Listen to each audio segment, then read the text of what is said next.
the Pawtucket School Committee regular meeting on Tuesday, May 14th, 2024 at 6:02 PM. Ms. List, please take a roll call. Ms. Bonello. Here. Ms. Carney. Mr. Shalal. Here. Ms. Doobie. Here. Ms. Fernandez. Here. Ms. Grant. Here. Mr. Charbonneau. Here, please rise for the pledge. I pledge allegiance to the flag of the United States of America and to the republic for which it stands, one nation, under God, indivisible, with liberty and justice for all.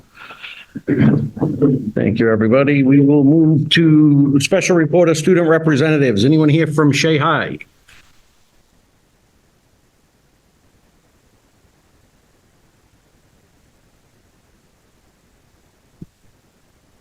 Good evening, everybody. My name is Glenara Santos, and these are Shea happenings.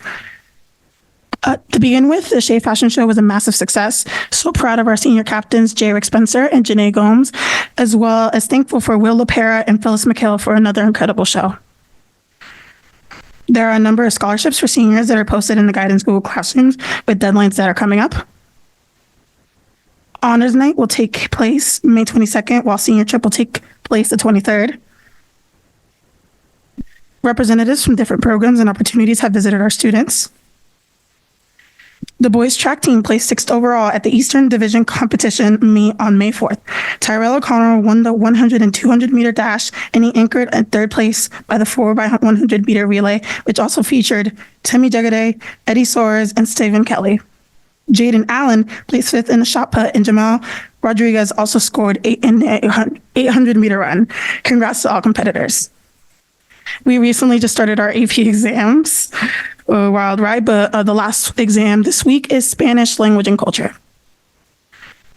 Senior dinner was a success due to Chef Wells and Chef King. All the seniors enjoyed the delicious food and had a great time reminiscing on our last 4 years.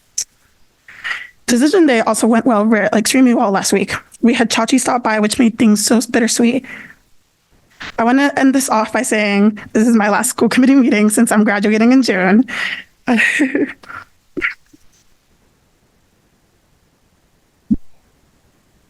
I've been grateful to present to you guys every month for the last 3 years, and I've built so many speaking skills, and grateful to see everybody here, teachers that I've had in the past. In the fall, I will be attending Providence College to major in political science. Thank you so much and have an amazing night.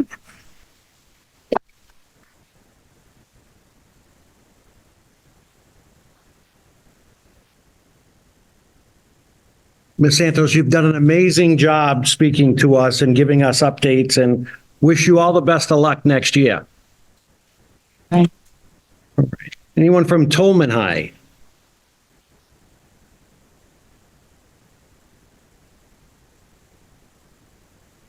Good evening, everyone. My name is Jayla Labassiere, and this is what's happening at Tolman.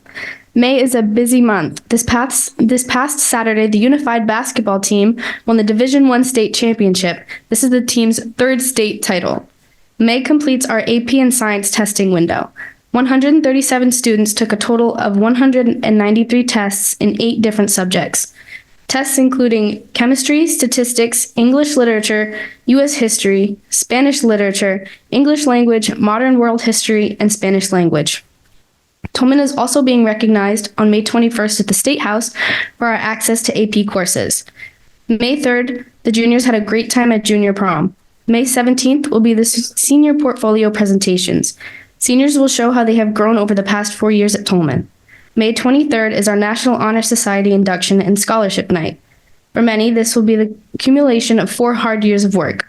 Over $34,000 in awards will be given out. June 1st is the senior prom at Hotel Viking in Newport. Over 170 tickets were sold. Boys and girls outdoor track will be competing in the class championship this weekend. Tolman Shea baseball is currently in 2nd place at 12-3 with 4 games left. Tolman Shea softball is also in 2nd place at 8-3 with 4 games remaining. Tolman Shea boys volleyball is tied for 1st place at 11-1, also with 4 games remaining. Boys tennis won their first game this week. Our DECA students competed in the national competition in Anaheim, California.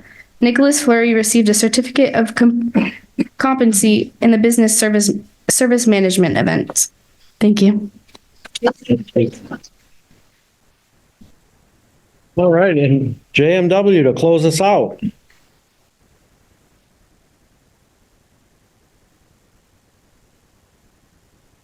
Good evening. My name is Sarah Souza, and I'm a senior visual arts major at Jacqueline M. Walsh School for the Arts.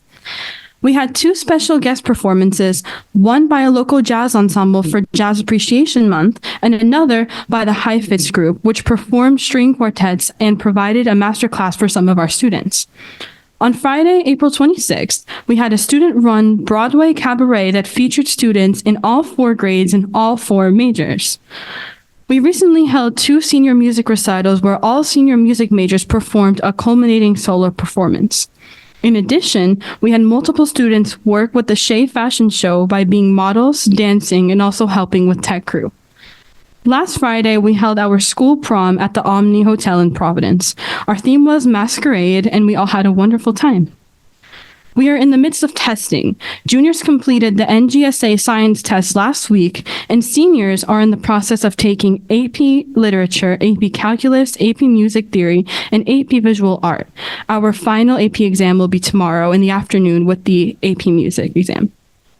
Coming up soon, we are gearing up for a very busy few weeks. Tomorrow evening, we have our honors night. Friday, we have our senior portfolio presentations, as well as our chorus trip to compete at the Trills and Thrills Festival. Next Wednesday, May 22nd, our chorus and dance will have their culminating performance with doors at 5:30 p.m. and the show beginning at 6. On Thursday, May 30th, our visual art and film students will be presenting an art gallery and film festival. Doors are at 5:30 and the film festival will begin at 6 p.m. On Tuesday, June 4th, we have our songwriting showcase, which will feature original performances by members of our school community. This will be at 5:30 p.m. in the amphitheater outside JMW James. We are winding down for the year, and with that, this is my last meeting. I am grateful to have had this opportunity, but looking forward to continuing my studies as a pre-law student next year at Williams College on a full scholarship. I look forward to seeing some of you once more at either honors night or graduation on June 6th. Thank you very much for this opportunity. Ms. Souza. Ms. Souza, can you repeat that part about Williams College one more time? You can do it from there or from the podium.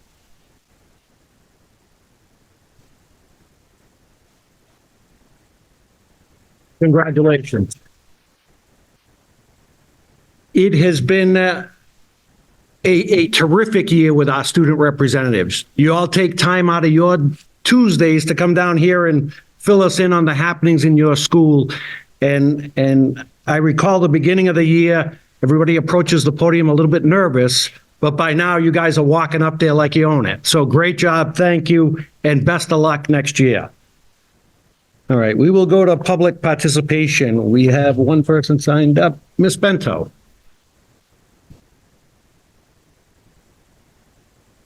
Good evening, everyone. I'm going to try to keep this brief. I'm not reading today, so that's a little bit dangerous, but go with it.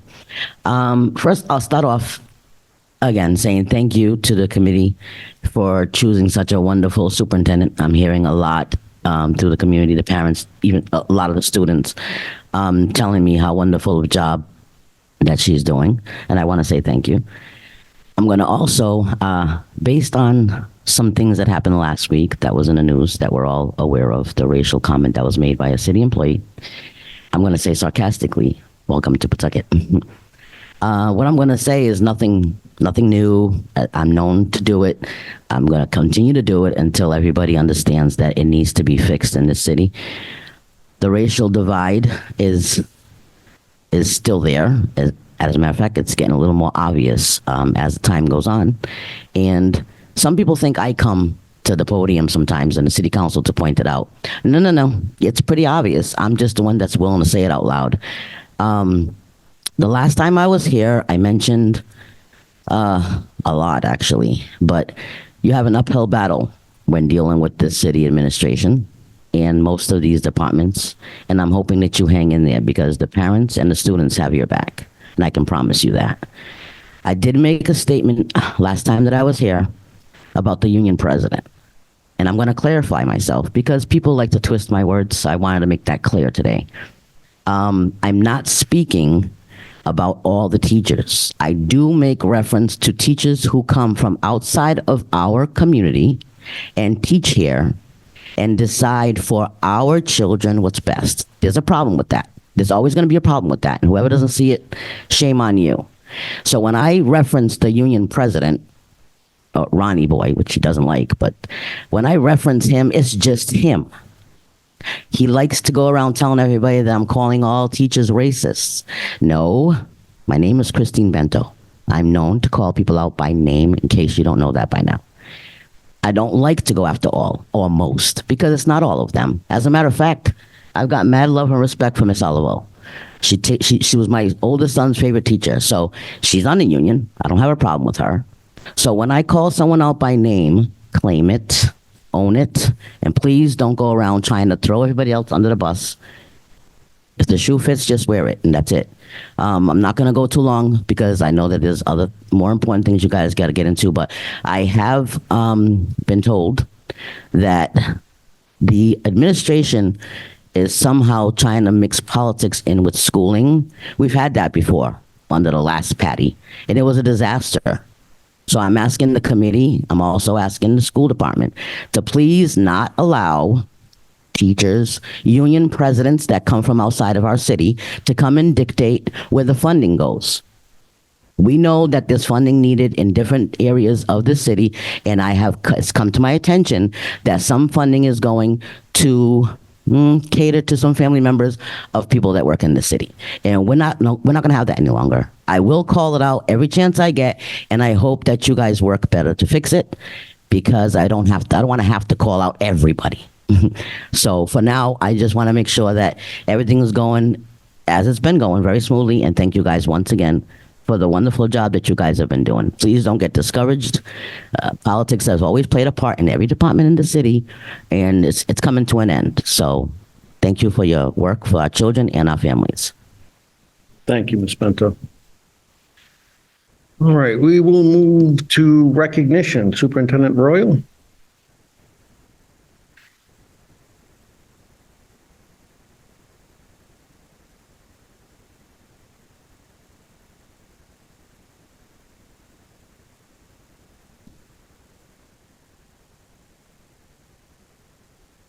Okay, Ms. Panola, you gonna help me again?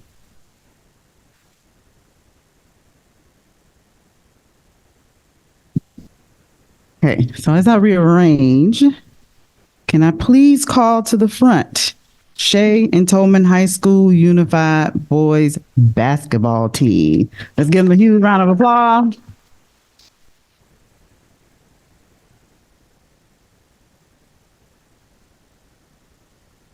So as they come, ladies and gentlemen, school committee, chair, president. Y'all know I can't stay.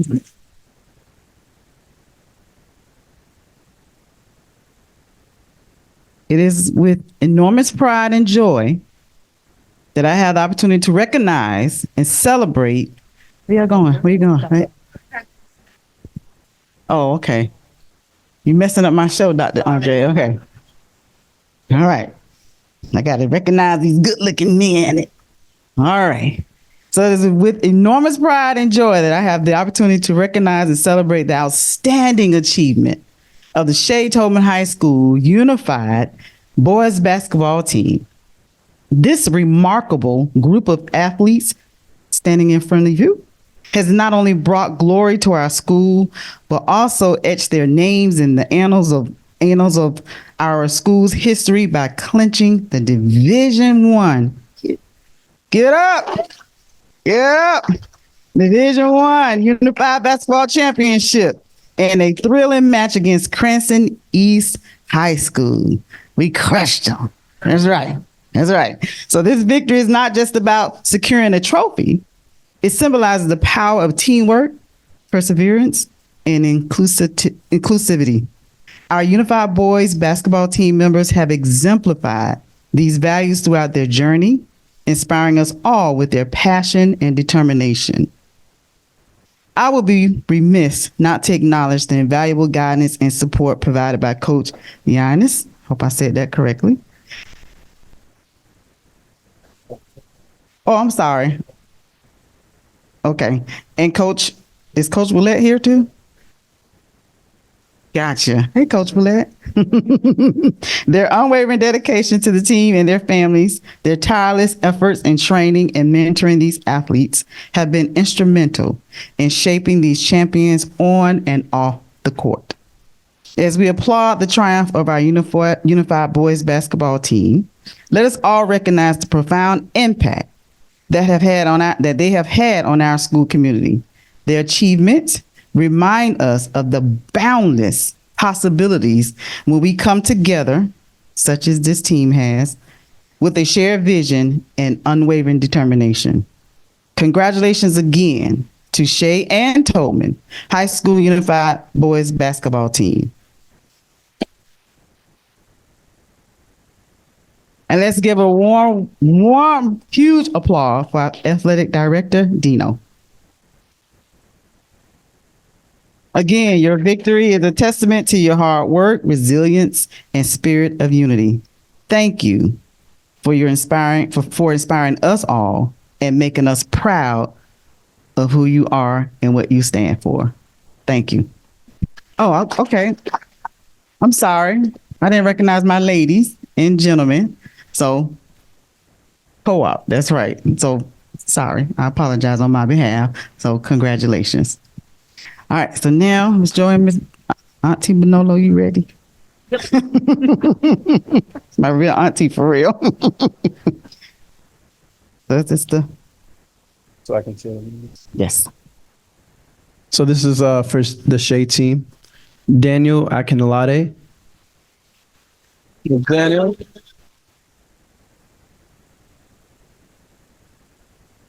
Fallon Alvarez. He's not here right now.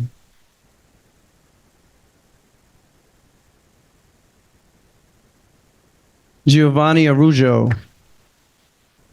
I'm here.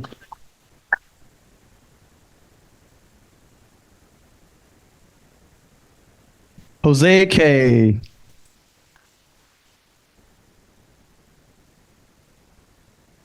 Hendrick's not here. Sapita. Anthony Clark.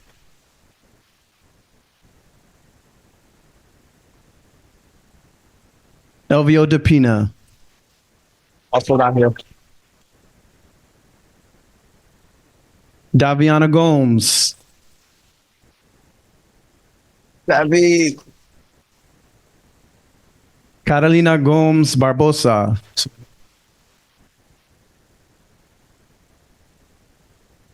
John Rodriguez. Not here as well. Luis Rosado.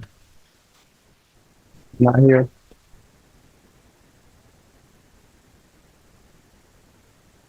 Tyler Shea. Capitan. Marcus Silva.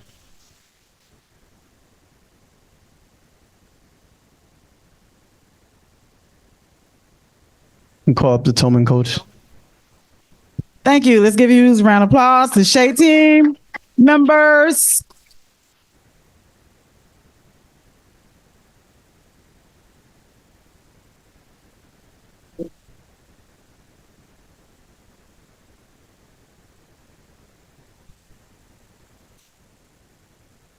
Cameron Aguilar. Not. Christopher Carvalho.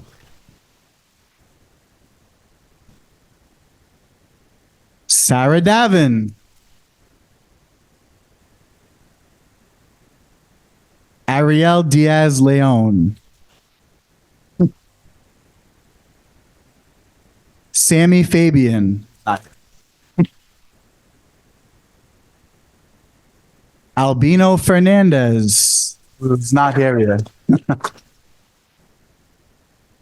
Selassie Garcia. Not here. Not here. Bunch of tea. Matthew Hector.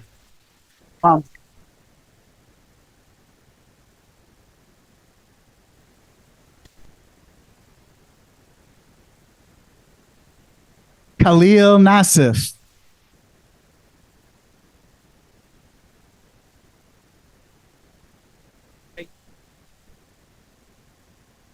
Braden Ribeiro.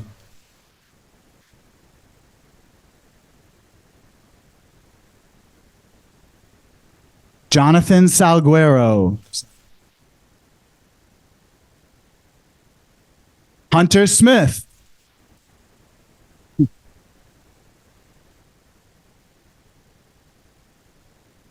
Jack Stricklet. James Sumo.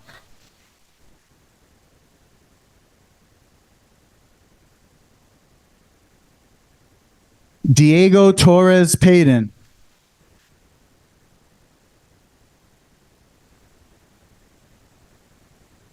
Joe Whitman.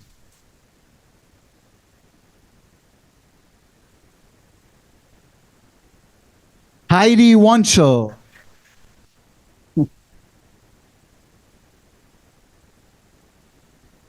Thank you. Let's give them a huge round of applause. Well done. Awesome, awesome, awesome. Thank you. Coach.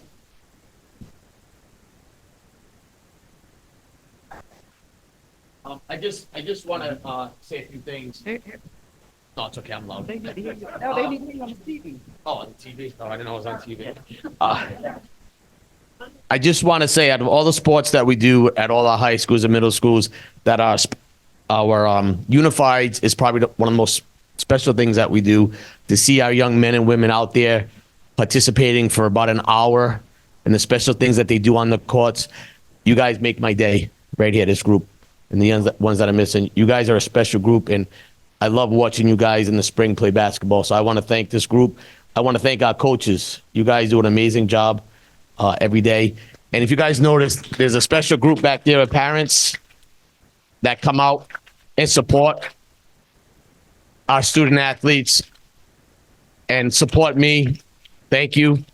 And you don't know, but the Special Olympics itself does so much for this group and throughout the state. They do an unbelievable job.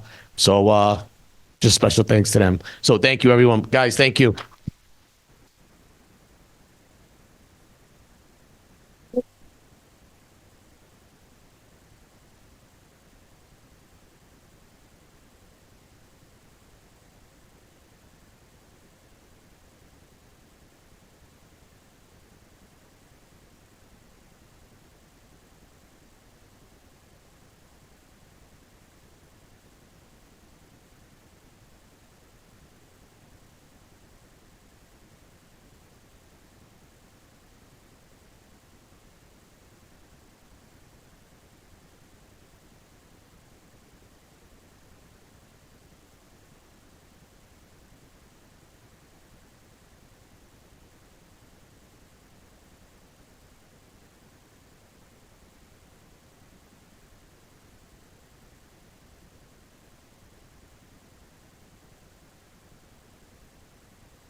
All right.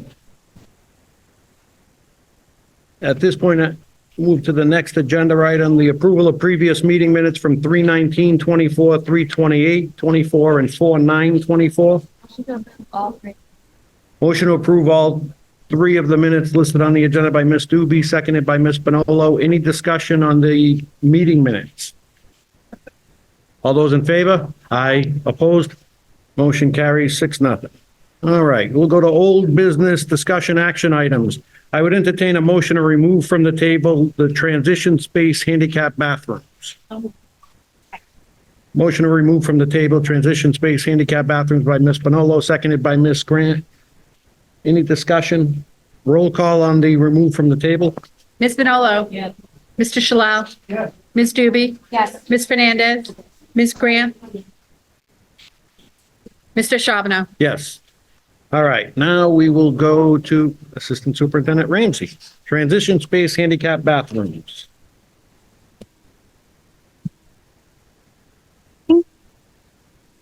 So with regard to the transition space, the question was tabled at one of our last school committee meetings with regard to whether it's happening or not. It was something that was planned. It was something that we had unidentified funding for. Since that conversation, we have been able to include it in our ban and our bond. And with that being said, we will be moving forward. We've reconnected with LLB, which was the previously approved architect for the plan, and just to redefine that scope once again. And we should be moving very, very soon forward with that. And I would anticipate, barring anything unforeseen, we should see this happening very soon. All right. Any questions or comments on the update? Assistant Superintendent, not to put you on the spot, but what was the budget on those bathrooms? Do we know? I think it originally was a lot more than what we had, and I think we ended at 500, but I'm going to defer to Rose. Where did we end on that?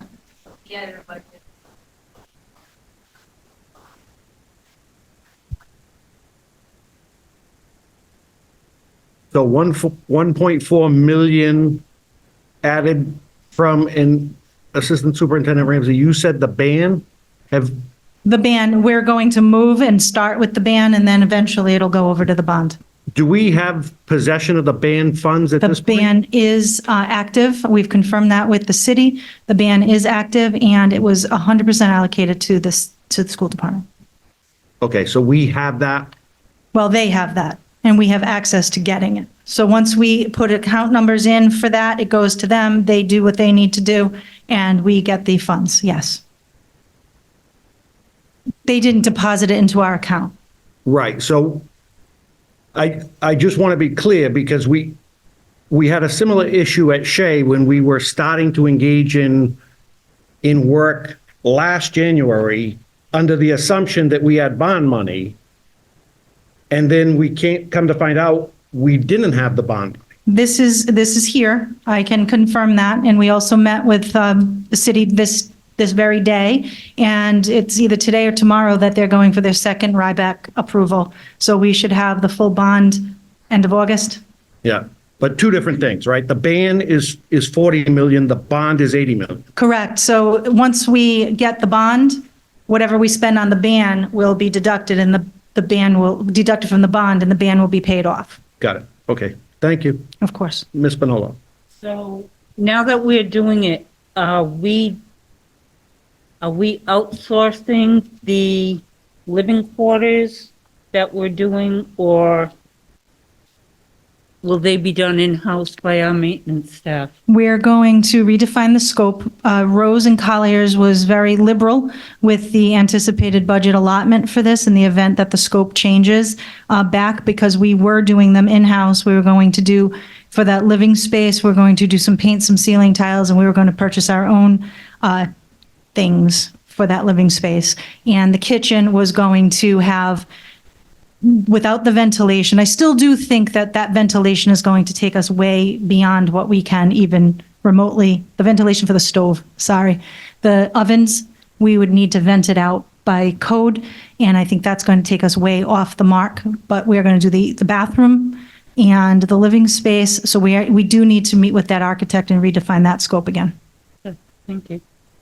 All right, anything else on this? Ms. Gray? Yes. I do want to say, just kind of make this suggestion. I know in the meeting we had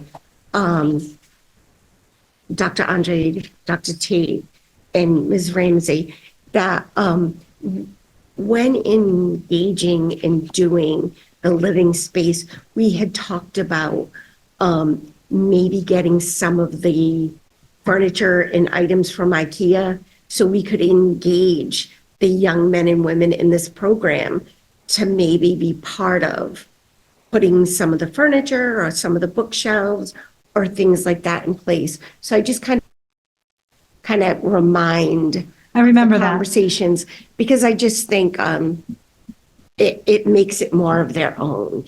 And it's also, I think, something that would make them proud. And I also think it's something that would fit well into their transition program. Thank you for that reminder. Yes, we did discuss that, and that has not been forgotten. All right, anything else? Thank you, Ms. Ramsey. All right, we will go to a new business discussion action item, approval to change elementary school hours at Kervin McKay, Potter Burns, and Agnes Little. Oh, you're staying up there for this one, too. Assistant Superintendent Ramsey. So I want to be very clear to the school committee at this time. I am not seeking a vote to change the school times. I am seeking a vote to we want to present you with a couple of options. A few school committee meetings ago, you asked about solving a problem, and the problem was late buses. And we put in a code into our school management system to track late buses. We have done a very nice job of getting it close, but we do still have some late busing. We've reached out to our partner, and we have a presentation for you, a very brief presentation for you this evening with regard to optimizing our busing. We have a couple of options for you to look at. One of them would be a pure two-tiered system, and Mrs. Christino, Director of Transportation and Registration, is going to walk us through that, and then we'll be happy to answer any questions. We started here because if we started at the school, we wanted you all to be looped in. So if you say that there's no palette for this change at this point and the options are fine and we're moving along, it's fine, then fine. We don't go any further. It's here, it's over. And we still work with our bus company. However, we wanted to give you every option available to optimize our busing. 2 tiers would definitely optimize the route. We have 16 schools. We'd have 8 at 8 and 8 at 9, and we'd have 2 very definitive tiers, and we'd be able to fit that in. After this, if you say, okay, if you say, yes, Lisa and Lynn, go forward, the next steps would be doing a survey at the schools, and we'd be having parent meetings at the school sites, because there are pros and cons to this, and we're not oblivious to those pros and cons. So we would want to get a little bit more information, but we chose to start here. So I will move this aside. I clarify with legal counsel, because we're going to view a student transportation presentation on an agenda item that says approval to change school elementary times.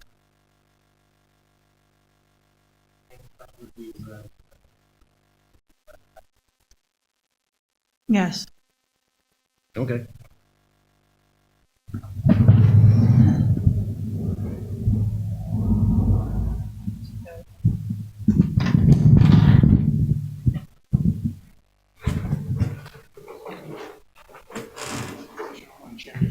Yeah, absolutely.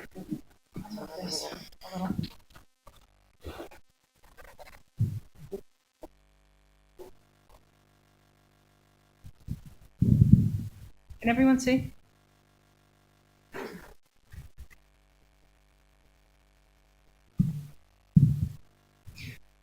So this is very brief, just a couple of slides, just because I just wanted to start with our goal, keeping in mind that our goal is to safely transport bus students to school and back home on schedule. So that's what this is about. How can we do that?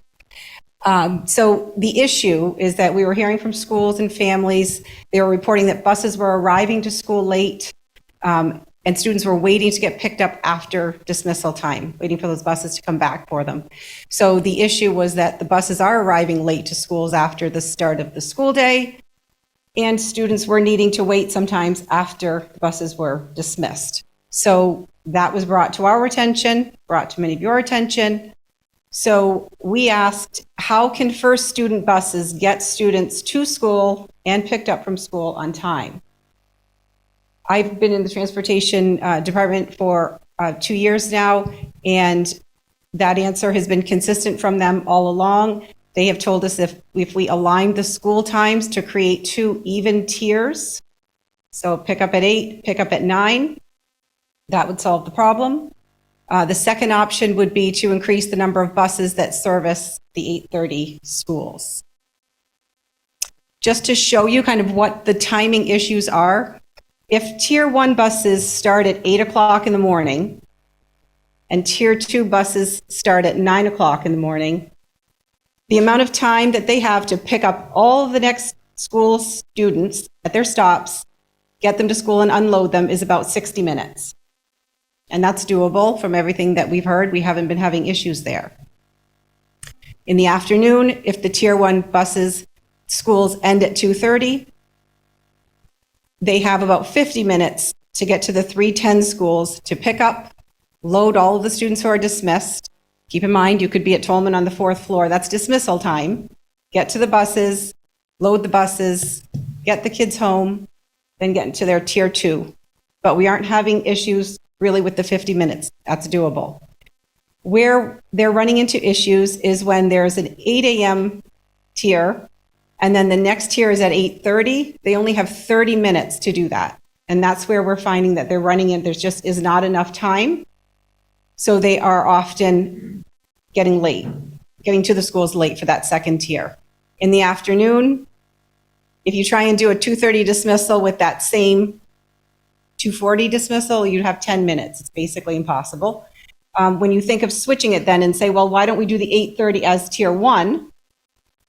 You have 8:30 and then the next tier is at 9. So you still have about 30 minutes in the afternoon. So that's the feedback that we're getting. That's where we're seeing that they're late. It's not just affecting the schools that are 8:30. It's also affecting the schools who may follow those buses. So I just wanted to kind of explain how the difference in the tiers. So one solution, as we mentioned, was to align the tiers. What does that mean? For elementary, you would need to start the 3 8:30 schools at 9 o'clock.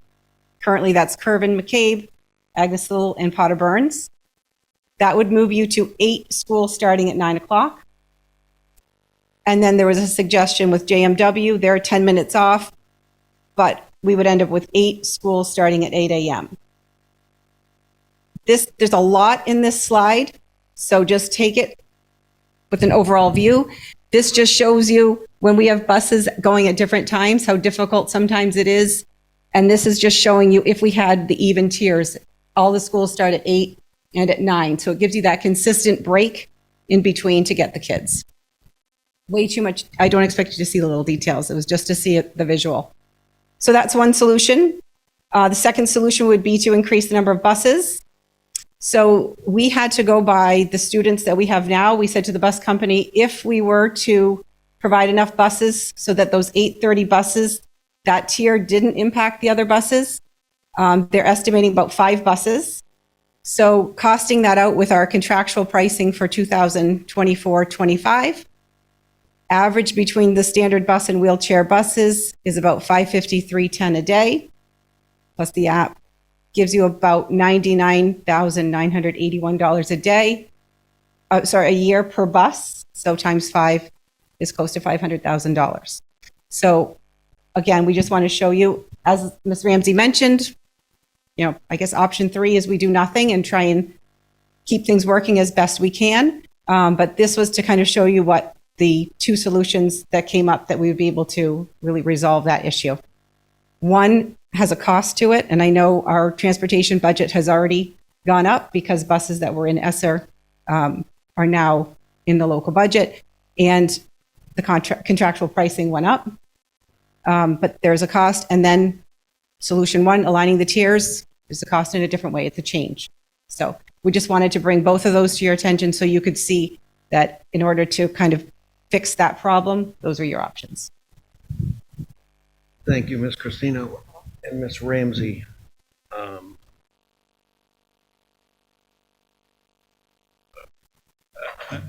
I guess I would entertain a motion to get a discussion if anyone has questions. I make a motion to explore a change in elementary school hours involving meetings with families and surveys on Kirby McCabe, Potter Burns, and Agnes Little. Sorry. Motion by Ms. Doobie to explore changing the hours, start time hours of Kirby McCabe, Potter Burns, Agnes Little, With parent with parent meetings and surveys. survey results, seconded by Ms. Bonolo and Mr. Shalal. Discussion on this. Ms. Fernandez. Not JMW, it's just the elementary times because you wanted JM. I just wanted to clarify. JMW's start time is actually earlier than 8, so they're not affecting the lateness. It seems to be a separate issue where we also could, but technically they're making a little more time than less. Oh, okay. Oh, okay, so you are seeing it on that side as well?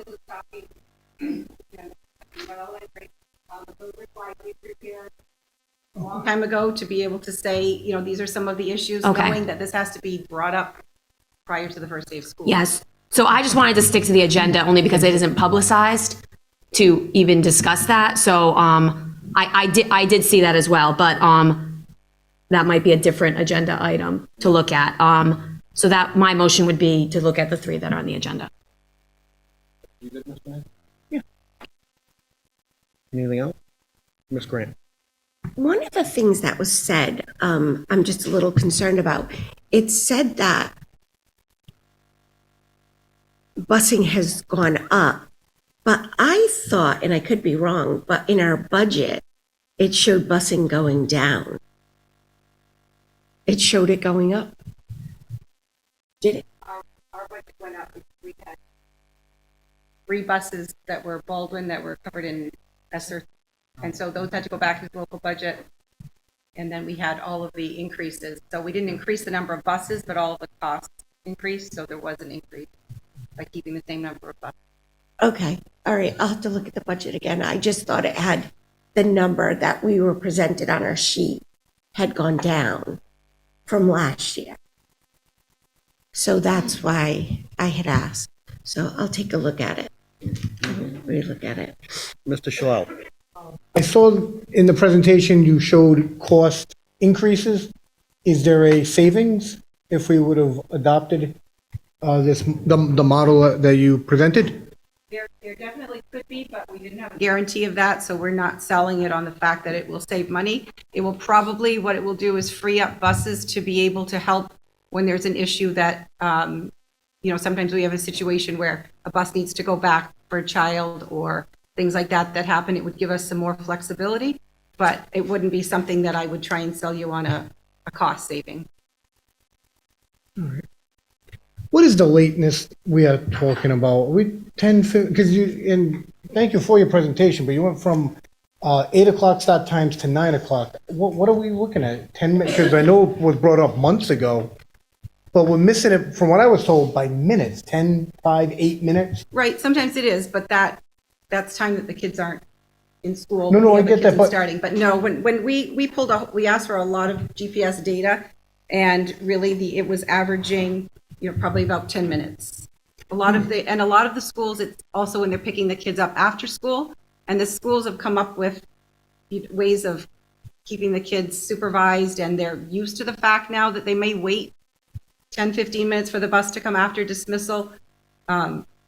So they've adjusted to it, but it's still, we wanted to bring up the issue. So, I'll say on this, but can I just ask then, you went from 8 o'clock to 9 o'clock starts. Have we looked at, and I'm sure no children and adults probably don't want to hear this, why don't we ask about starting school at 7:45, 7:30? Is that contractual that you can't So start school that early? this change was from 8:30 to 9. 3 of the Right. schools are at 8:30, and so they would move to 9. The 8 o'clock schools are currently already at 8 o'clock. Mhm. That's all of the secondaries, and then Green and Curtis. If we bring them in earlier though, would that, no, I don't know. Never mind, I didn't mean to open up that can of worms, Chairman, I'm sorry. Anything else? Ms. Doobie. I just wanted to clarify that that all 3 of those schools are at an 8:30 start time. So we're talking about moving 3 8:30 schools to 9 o'clock. Right. And I do think that best education practices would be to not move those secondaries earlier, that we're actually much more in line with where secondary schools should be starting, which is at 8 o'clock. Not those earlier 7 a.m. start times. But can I just clarify, when we're talking about late buses, is it to those 3 schools? Not necessarily just those 3 schools because of the impact that it has for another tier. Okay. Particularly in the afternoon. Because the elementary day is slightly shorter than the secondary day. Mhm. So that, even if 10 minutes difference, does make a big difference for being able to get kids home. So when you looked at the numbers, is there a school that has been identified as having the most issues with bus lateness? Is it one of these 3 or is it another school? It's probably not one of these 3 specifically. It's a ripple from these 3. But we can get those actual counts But for we you. do hear from these. Well, it's just, if we're asking parents at Potter Burns whether how they feel and, about changing their start time, but the effect of it is on kids at Cunningham on whether or not, It's definitely impacting those schools. So for example, if we had a bus who would drop off at Curtis, they have an 8 o'clock start time. That bus cannot leave until all of those little ones are met by a teacher, taken off the bus, et cetera, at 8 o'clock, get out of the parking lot. And then they had Potter Burns next. They were always late. Okay. So we had to we worked with First Students to try and change things around, but we also geographically have to keep the buses going to a school nearby. It doesn't make sense to try and send the bus across. Okay. So Thank yeah, you. it definitely did impact those schools.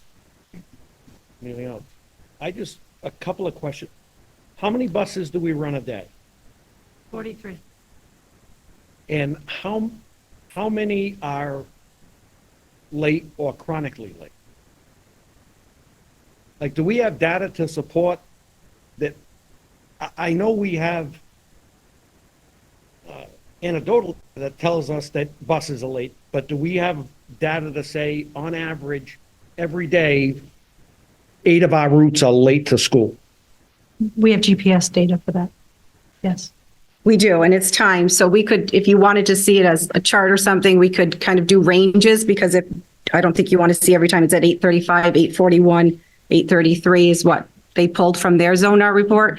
But we could do something for you like, is it 5 minutes late, 10 minutes late to be able to show you for the different buses? Yeah, I mean, do For a we period know of time. kind of like top of mind? I mean, are we 10 routes a day that are late? No. Of the 4? It's probably about 5 that are impacted the most, that we hear from most often. All right. And Yeah, again, because like I the said, change is going to affect a broad segment of the community. And I don't know if we're looking at a much larger change to address the problem of 1 or 2 routes that is sporadically late, or if it's much more global than that and much more frequent. Yes, you're right. Your instinct there is right, but we wanted to give you the options to optimize the buses, and this was one of the options. That First Student consistently tells us that if we align our buses, they would optimize their service a lot more. And we have those one-offs, right? You have this day, this bus got stuck, or this happened. Those happen often, but that's not the grand majority of the time. We do run, now remember, their Zonar is taking it to the moment they pull up to the bus, the moment they get to the school, not when they debus. So now we have to debus and the students still have to walk into the school. So you're adding some time there.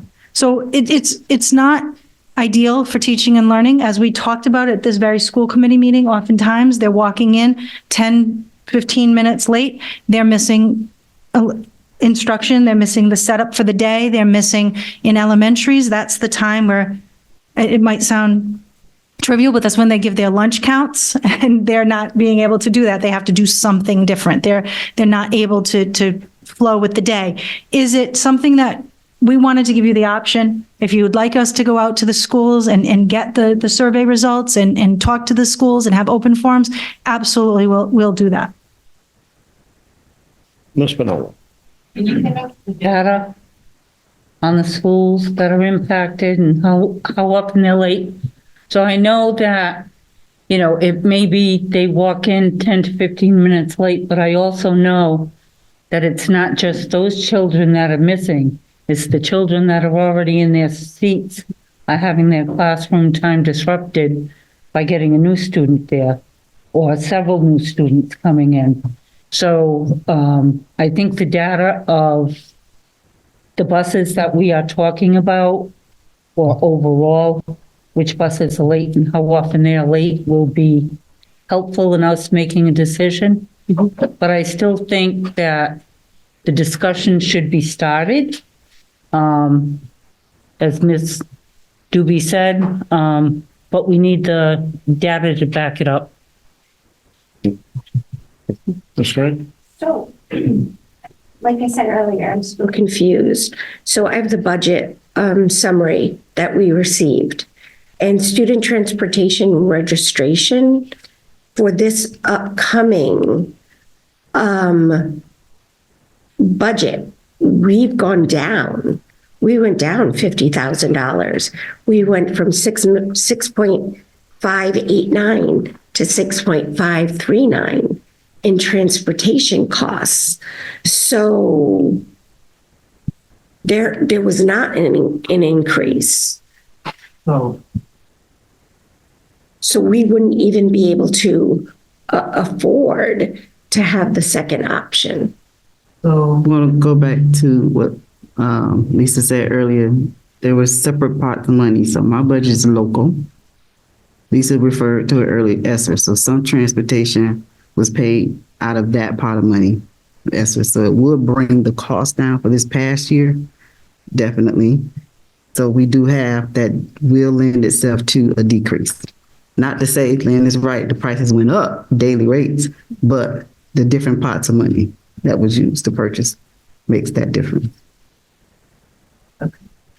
I apologize, Super, that explanation. We should be going up because money was being used from ESSER, not our local. This is our local budget that Kim is producing, and we're doing a decrease of almost $50,000.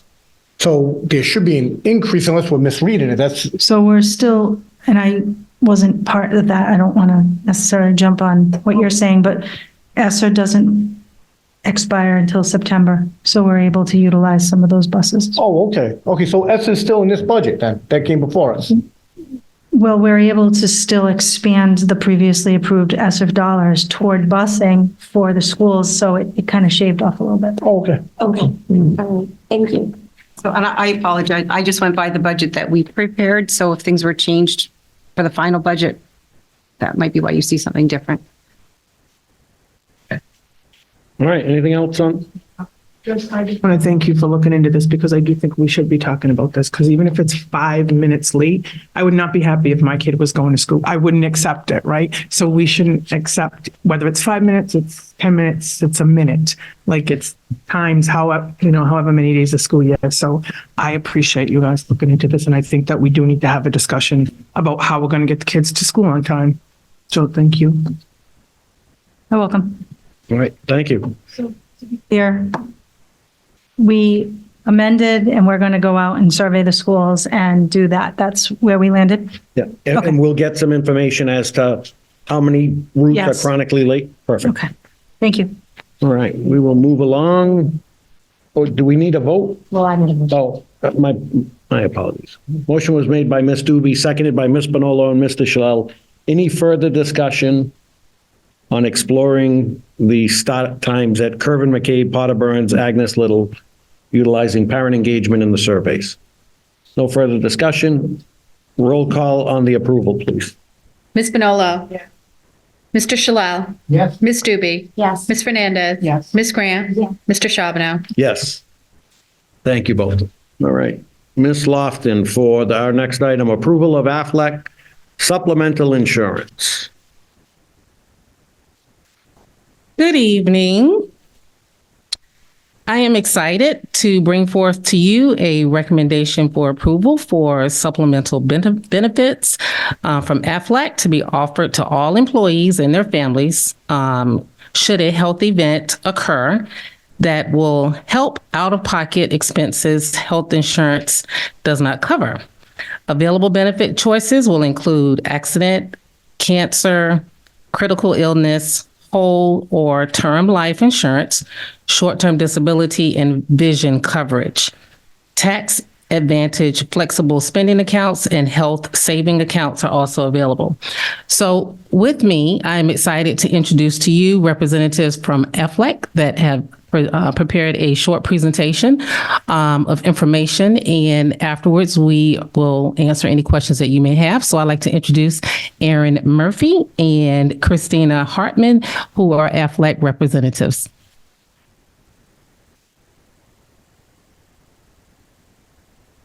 Thank you, Crystal, for having us. And thank you, everybody, for having us. It's a pleasure to be here.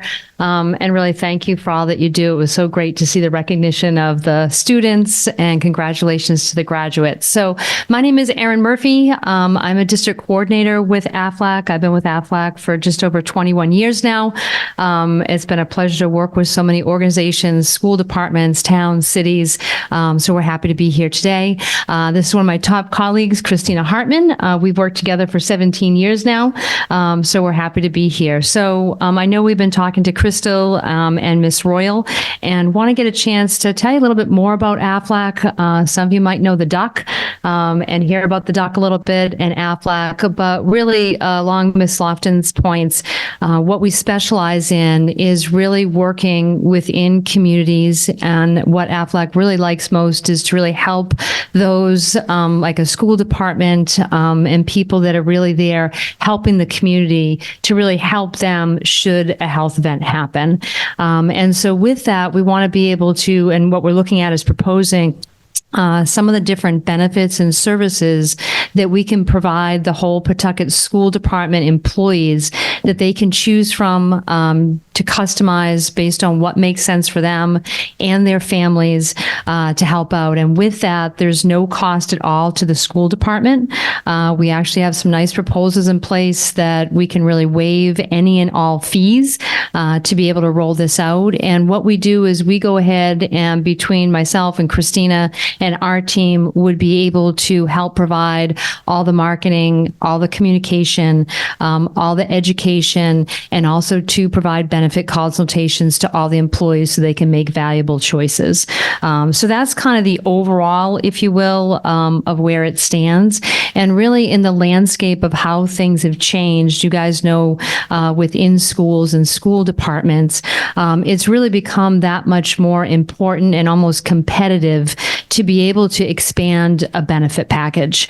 And you really look at those in the schools that are really taking care of really the most important part of our community. How do we take care of those individuals, and how do we take care of their families? I really think about, one of the families that we have locally here in Rhode Island, that we have a family, their husband and wife own a small business, and unfortunately, their youngest son was diagnosed with brain cancer at the end of last year. They have four children in total, 3 other children, and that has completely changed their world. No one ever wants to hear that diagnosis for themselves. I certainly wouldn't want to hear it at my age. You certainly don't want to hear it for a child. And it's that fortunately they had chosen coverages with AFLAC, specifically our cancer plan, that we've at this point, just in a few short months, already paid them over $40,000. Now that unfortunately does not change the diagnosis, but it's changed how they're able to handle this situation and get through the situation. It's put both parents out of work, which has impacted them financially. They're driving back and forth to Boston 5 days a week, eating out more than they ever had, trying to figure out how to take care of their other children. So your world just changes. And unfortunately, those types of things happen to people and families every day. So by being able to bring some of these benefits into the school department and allow the school department employees to have access to these things, should something that significant happen or something smaller, or even if it was a positive event like a birth of a child, that employees would have the availability to have coverages that would pay them directly, and really being able to take care of the people that are taking care of all the children in the community. So that's the overall piece there. I don't know if you want to get into some of the specific coverages, Crystal, a little bit. So a couple of the core ones that we're proposing and talking, that we've been talking about, are looking at some core coverages. One being disability, where in the school department, the majority of the employees, I think it's about 700, right, do not have access to disability. So that means if an employee has some type of health bent, they get hurt off the job, car accident, something like that, they get sick, whether it be, pancreatitis type of thing, a gallbladder, something serious that they're hospitalized for, a cancer situation, heart attack, and they're unable to work, they can still receive compensation for that. And with that, we're able to propose and put together that we'd be able to provide guaranteed issue coverage. So what that means is, regardless of anybody having any pre-existing conditions, they'd still be able to qualify for this coverage, which is an important piece. So you're not eliminating anybody being able to have coverage. One of the other, from a competitive standpoint, is being able to have vision coverage available. Currently, there's the core benefits of your medical and your dental. With that, vision is also another competitive and comprehensive piece of any benefit package. And when you look at other school departments, other towns, other municipalities, these are things when you're looking at the landscape of trying to get more teachers and people to come to the Pawtucket School Department for a position that can make the difference of going here or going someplace else. That's a core benefit that we're able to put in place, that people can get coverage for themselves and their families. Another competitive benefit that is usually seen in many other towns, cities, municipalities, school departments are, like Ms. Lofton mentioned, is a flexible spending account, which will allow individuals to set money aside pre-tax that they can then help to cover additional out-of-pocket costs and expenses, their co-payments, their deductibles, their kids having to get braces, those types of things. So those are some of the core ones that we looked at and are proposing that would allow Pawtucket to be that much more competitive. And then we also, too, have some core coverages that AFLAC provides that are set to be able to cover specific health events. As Ms. Lofton mentioned, things like a critical illness coverage. So a plan that would allow people to choose coverage. So if somebody had a critical illness like a heart attack, a stroke, a coma, things like that, they've received tens of thousands of dollars to help them during that event. We talked about our cancer coverage. That's one of our most benefit-rich plans that folks can get and cover themselves and their entire family, not only taking them from wellness and promoting people to have screenings, which then you're promoting a healthier overall school department, and usually less out of work time and having to get substitutes for and all that. And then should there be a diagnosis, it's going to take them from that diagnosis right through all their treatments, regardless of what their health insurance covers, to help them out financially. And then one of the other core plans is also an injury plan, which certainly can be great for anybody, but even more so for people that have active families, and really helping to cover all the costs should somebody have any type of accident or injury. So there's a whole portfolio of benefits that we are proposing to make available to the school department. And that allows, when you're talking about the amount of employees that you have, in around 1,000 employees, what works for somebody in their 20s or somebody who's single is going to be different from somebody who's in their 50s or 60s, or might be married and have a handful of children. So people can really pick and choose some things for what they think and see would be most beneficial for them and their family. So that's kind of an overall proposal, if you will, that we were looking at to really be able to help the Pawtucket School Department. Questions? This point, I'd entertain a motion to approve the AFLAC supplemental insurance. Second. Motion by Ms. Spinolo to approve the AFLAC supplemental insurance, seconded by Ms. Grant and Mr. Shalell. Any discussion? Roll call on the approval, please. Any discussion? Ms. Spinolo? They're gonna roll it out at each school? You'll be sending people into each school and meeting with them and? Yes, the plan is to schedule with them. They have a team of people, once it's approved, to go out into the schools to do the educational sessions with the employees. So will it be one school at a time, or will you have enough people to cover a few schools at a time? The intent would be working with Ms. Lofton and her department would be able to help coordinate that. So we have means to be able to get communication out to everybody, letting them know that this is happening. We also too have online resources that they'll be able to tap into.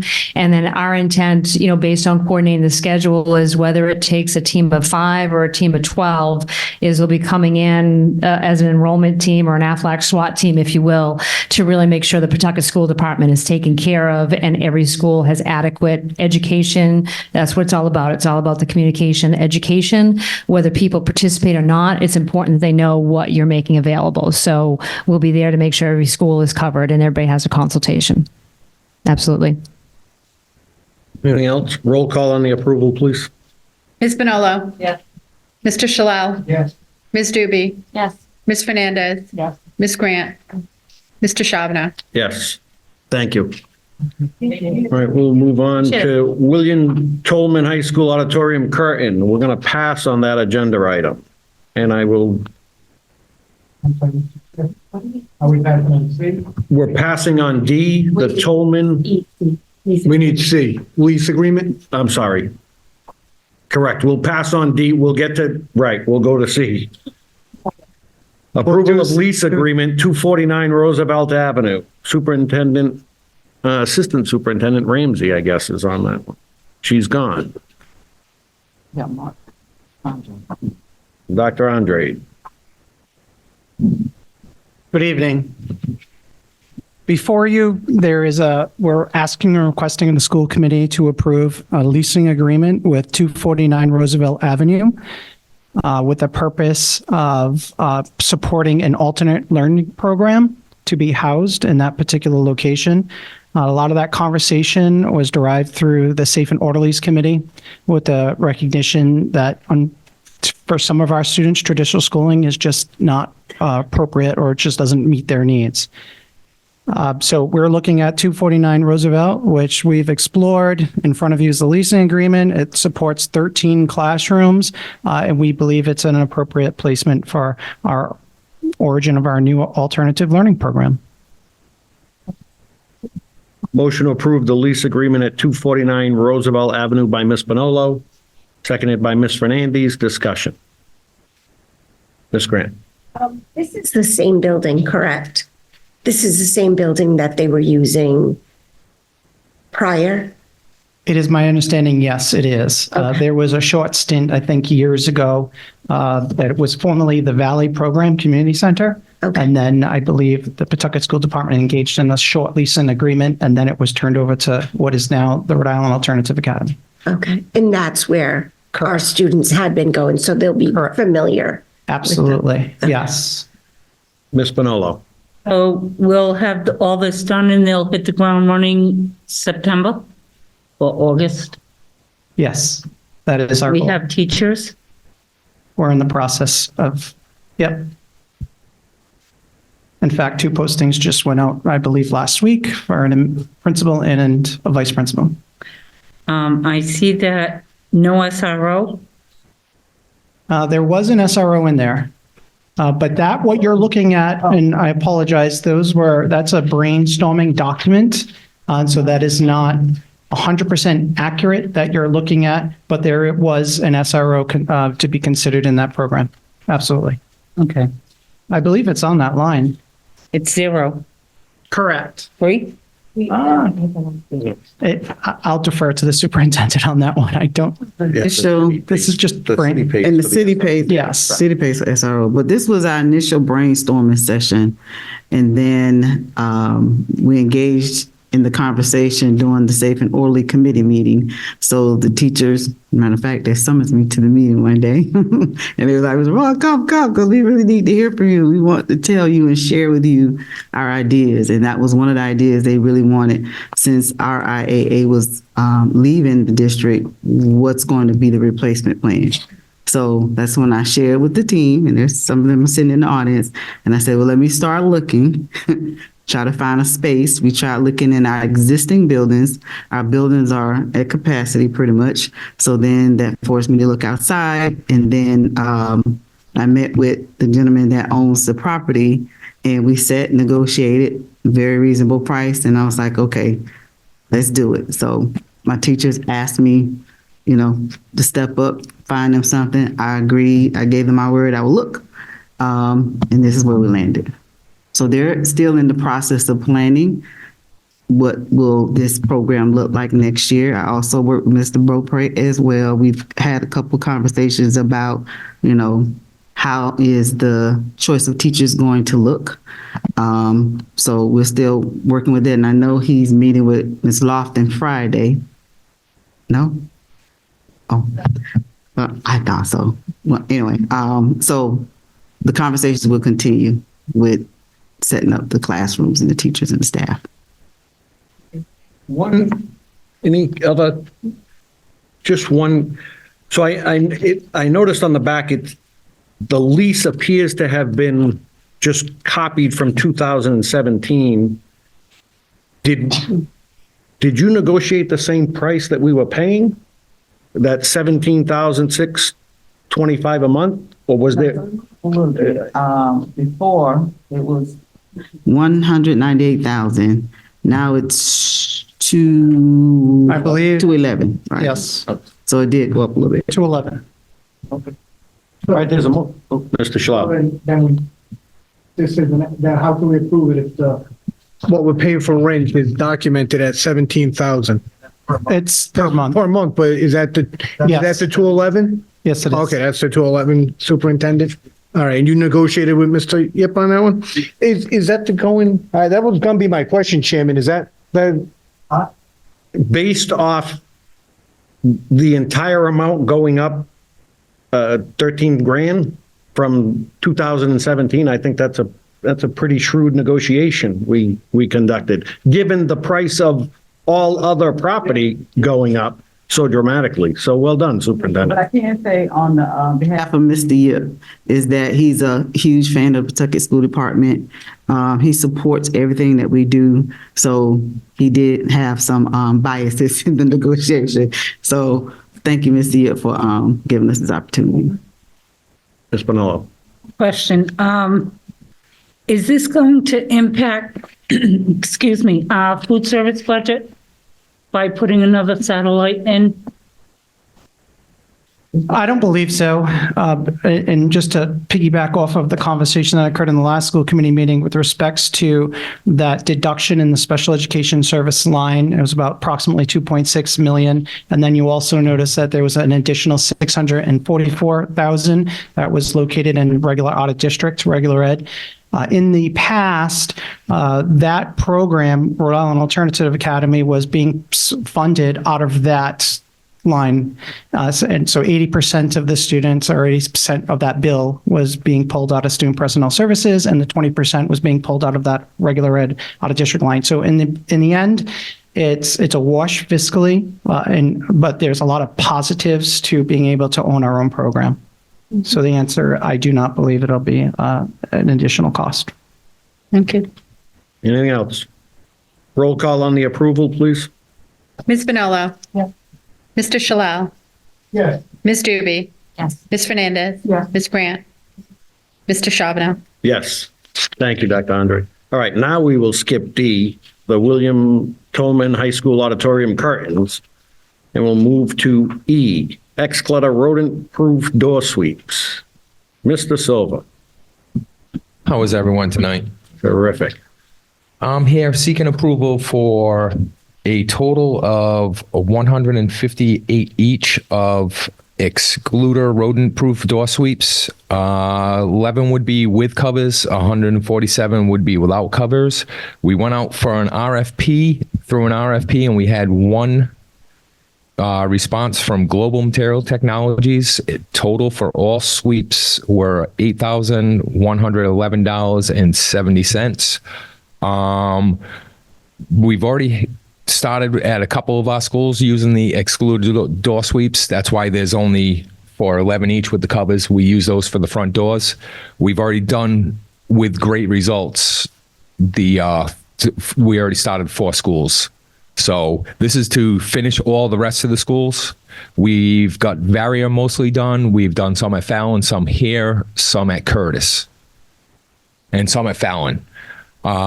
So I'm asking and I'm recommending that the school committee accepts Global Material Technologies proposal for the door sweeps. Motion to approve the excluder rodent door sweeps to Global Material Technologies in the amount of $8,111.70 by Ms. Bonolo, seconded by Ms. Grant and Ms. Doobie. Discussion on the door sweeps. Ms. Bonolo. Chris, the ones that we put on already, did we do those in-house? Yes, we're going to do these in-house too. We're going to install them ourselves So over it's just time. the product that we're paying for? Just the product. Okay, Yes. thank you. What schools did you do already? I'm sorry. We've got most of Varia completed. We've done some at Fallon, some at Curtis, I believe, some here at Jenks, and there might be a couple of other schools. I'd have to check my record. I could send you All right. a report on that. Fine, thank you. You're welcome. Thanks, Chris. There's a motion on the floor to approve it. It's been seconded. No further discussion. Roll call on the approval, please. Ms. Bonolo? Yeah. Mr. Shalal? Yeah. Ms. Doobie? Yes. Ms. Fernandez? Yes. Ms. Grant? Mr. Charbonneau? Yes. Thank you, Chris. All right. Recommendation to award general contracting services for Flora Curtis Playground. Hello, Gianna. So I'm here to present the recommendation for the general contracting services for Curtis Playground. On behalf of Pawtucket School Department, we had an RFP out on street, and there were 4 bids received. And based on Collier's project leaders' evaluation of the enclosed proposal, including thorough scope reviews, it is the recommendation of Collier's project leaders to approve this proposal with the following values. So the playground base bid for the general contracting services is for $428,725. Alternate number 1 is for $18,000. Alternate number 2 for $15,000. Alternate number 3, you have it for $12,800, but this number was revised to $6,800. So that gives us a total number of $468,525. Recommended motion that the committee award Curtis Playground General Contracting Services as recommended by Collier's project leaders for the total amount of $468,525 to ProBuild Designs LLC of Marshfield, Massachusetts. Motion to approve the general contracting services for Curtis Elementary School Playground to ProBuild Design of Marshfield, Massachusetts, in the amount of $468,525 by Ms. Bonolo, seconded by Ms. Doobie. Discussion, Ms. Doobie. So Gianna, the alternate number 1 reads expedite schedule. Correct. So what, but I'm looking quickly, but does it say, what does that mean? Does that mean it's being done over the summer? Yes, so it is going to be done over the summer. However, so the substantial completion in the base bid is September 7th. Okay. The expedite schedule that we actually given the GC is to finish it by August 24th. So we are trying actually to expedite that schedule because this is going to be funded by ESSER, and ESSER is expired by the end of September. So we just want to make sure that this project ends on time, plus financially complete and closed for the reimbursement. So only because I mean, maybe we have had this alternate before, but I don't remember seeing it. What legally, I mean, they're saying $18,000, we're going to expedite it. Is Right. that we're going to means- make a good effort to do it, or? So we had a pre-scope scope review with the potential bidders, and specifically with the lower bidder. Usually we do that with ProBuild Design, and they are committing to alternate number one. So since they submitted a number, that means they are going to do it, and we wanted to make sure that they're fully committed to that number. Okay. And then follow-up email that I sent to them, I said this number will be deducted from the base bid even after it's awarded, just in case you go over the deadline. Okay. So yeah, so they're committed to the 824. Okay, wonderful. Thank you. Yeah, just in case. Yeah. Any other discussion on the Curtis Playground? Roll call on the approvals, please. Ms. Manolo?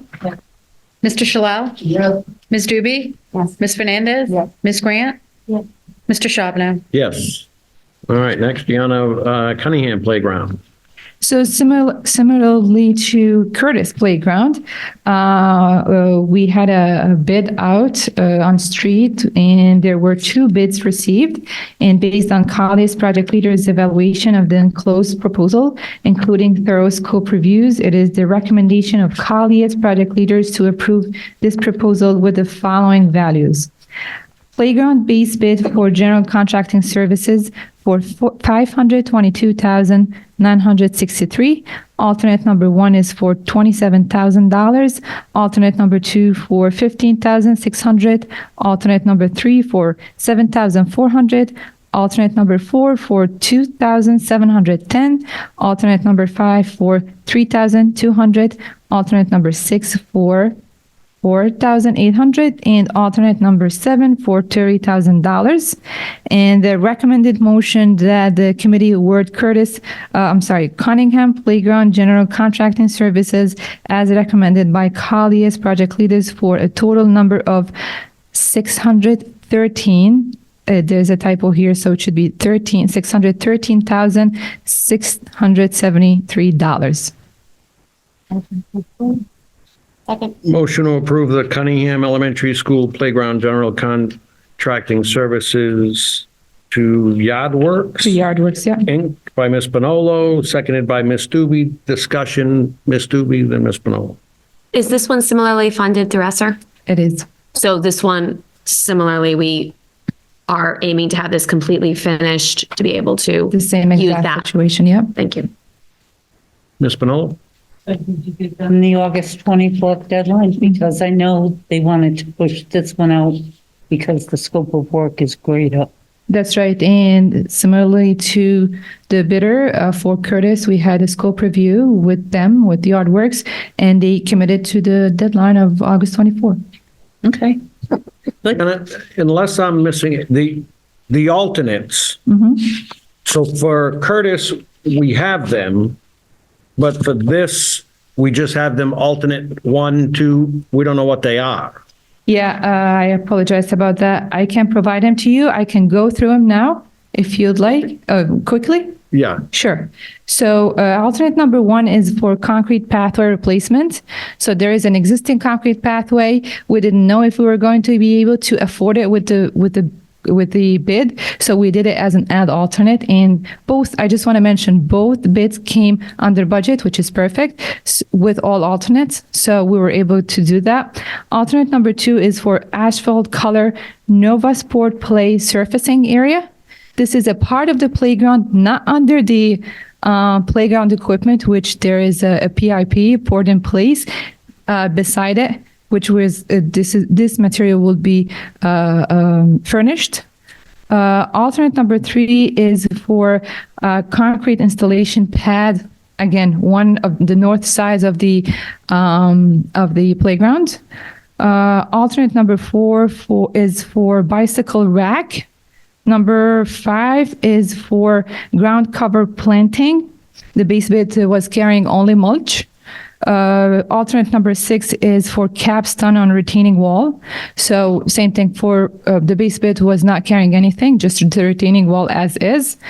But since we're able to add a capstone to it, so this is going to be accepted. And alternate number 7 is for substantial completion expedited.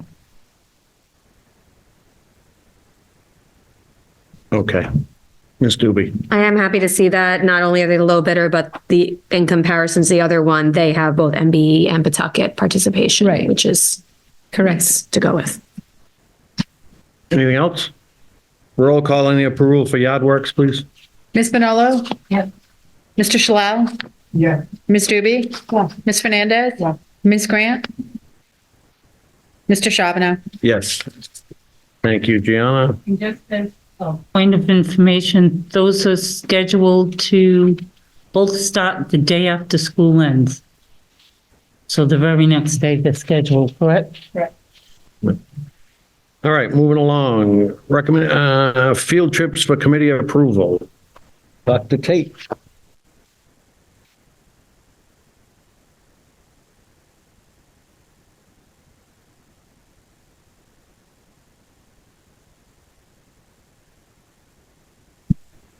Good evening.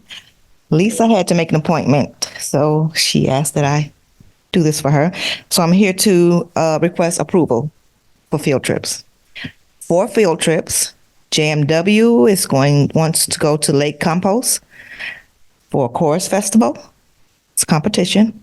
May 17th, Friday, May 17th. Jinx wants to also go to Lake Compost on May 31st. 75 students, 6 chaperones. JMW, 50 students, 4 chaperones. Slater would like to go on 2 field trips. Six Flags, somewhere in New England, okay.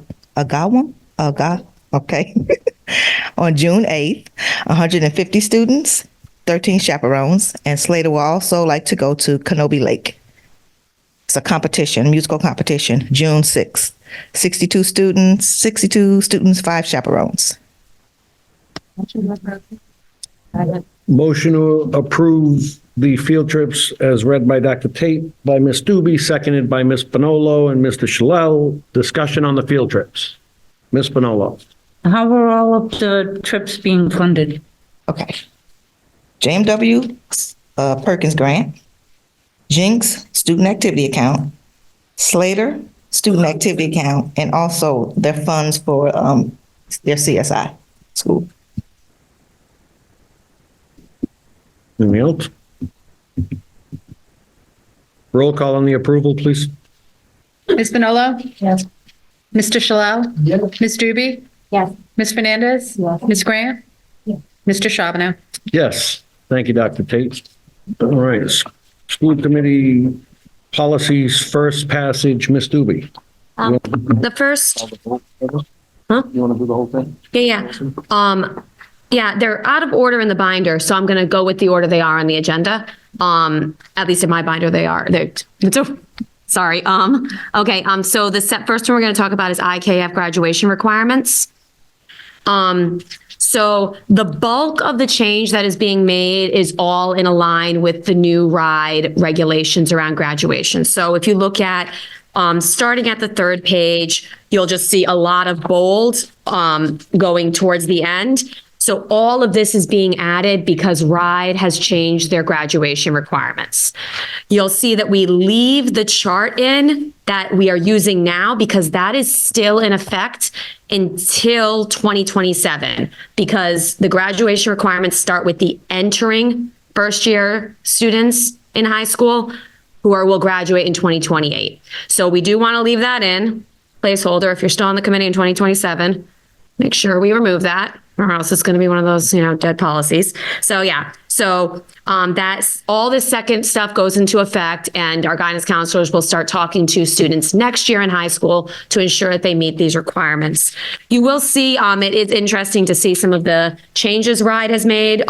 We are regulated to follow them, but it's still good to know how the changes will affect our students.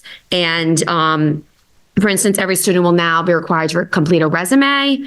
There's the world language requirement, but there's also the RIDE approved readiness pathway, which is that students and their parents may decide to look at an individual learning plan and sketch out what would be the best path for their child. And it is very clearly spelled out at the end, the steps that need to be taken with the school working with the families to achieve that. So it's important that that's something that we definitely have training on in our guidance departments. Okay, but there is one change that is being made that during our policy meetings, we were discussing all these other changes. There was the indication that our high school students aren't being notified, our high school families and students aren't being notified regularly what their credit status is. It's not, according to what we were told, it's not on their report cards.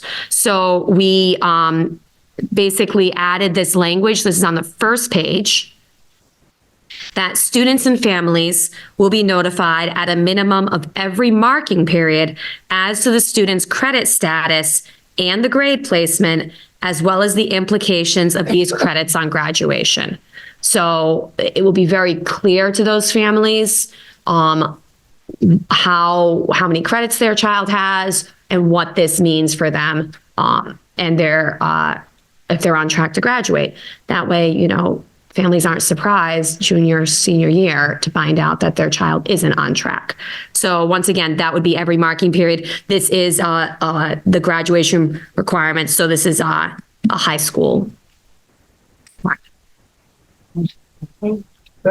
Motion to approve first passage IKF graduation requirements by Ms. Bonolo, seconded by Mr. Shalal. Discussion?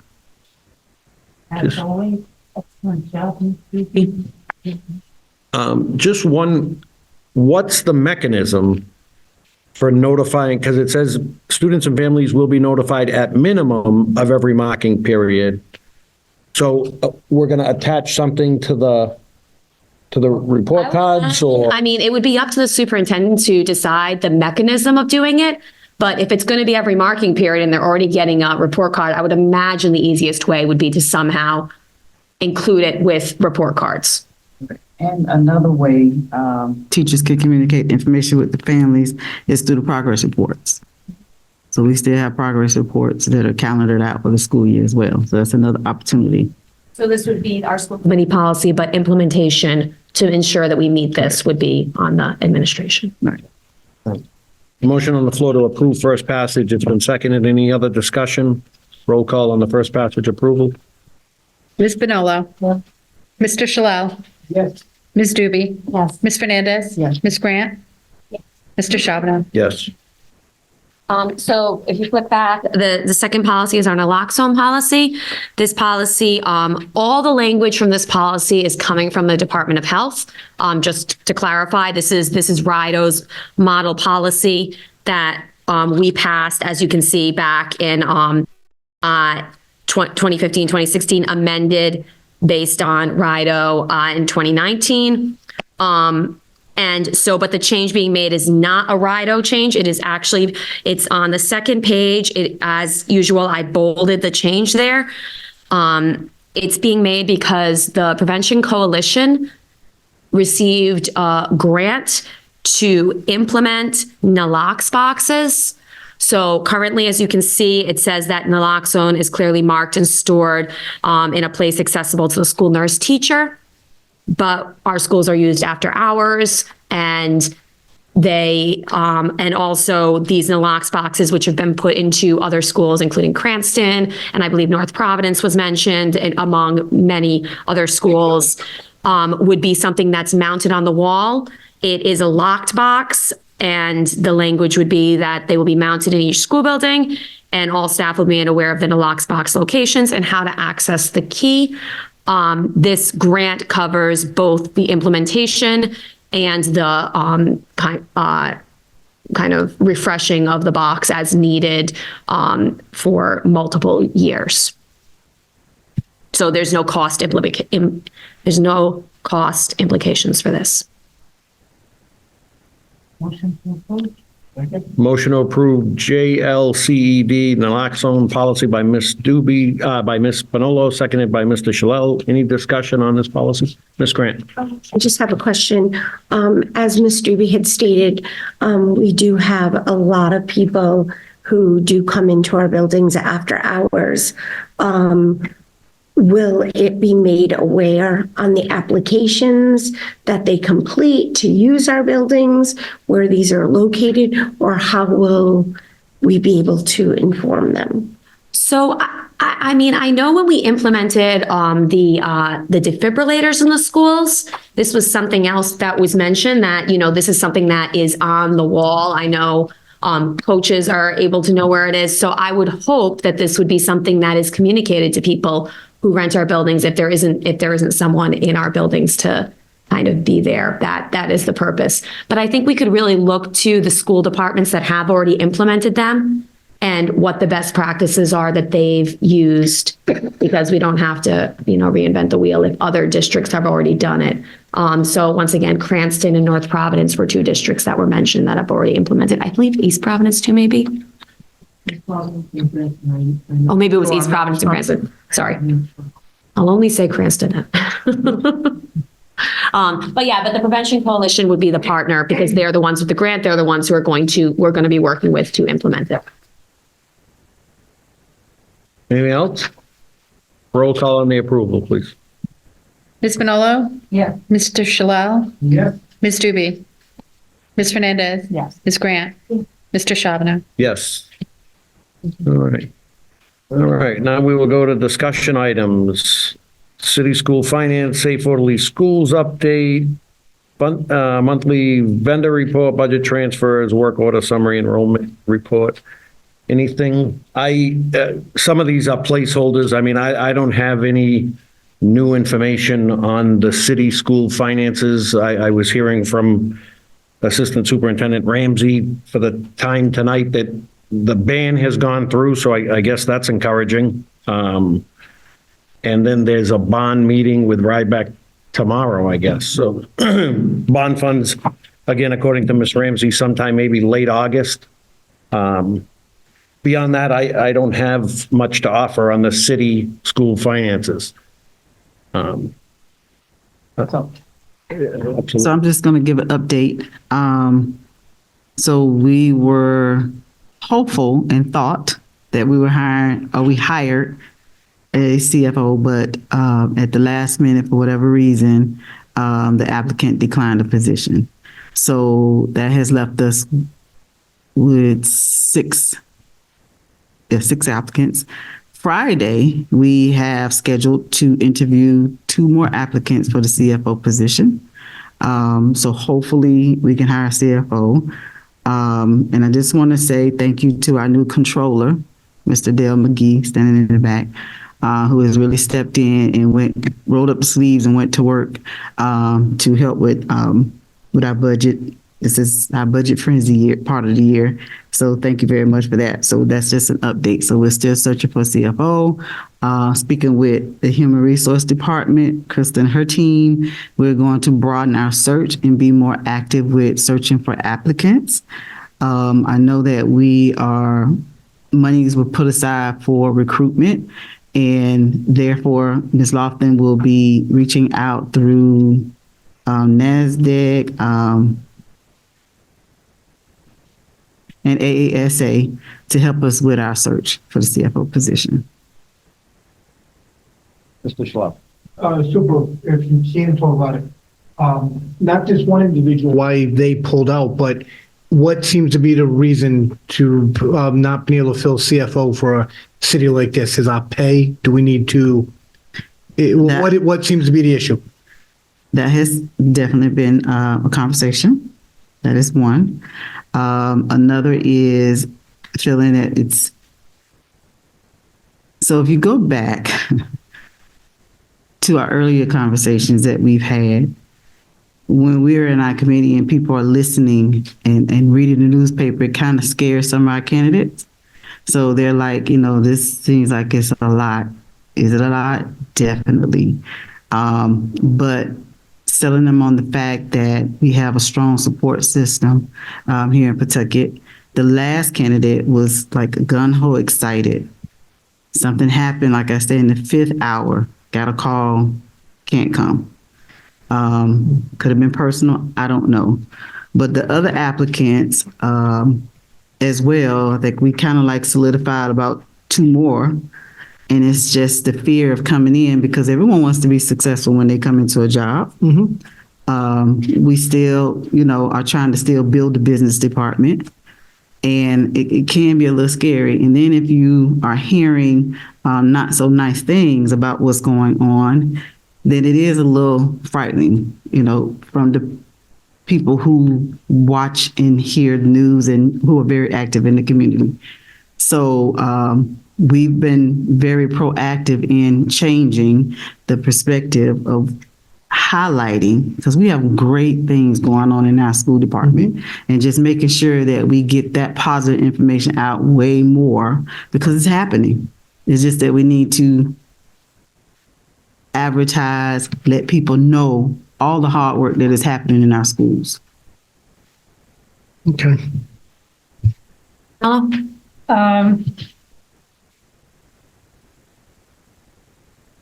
long would it be before I'm addressing Mr. McGee, right?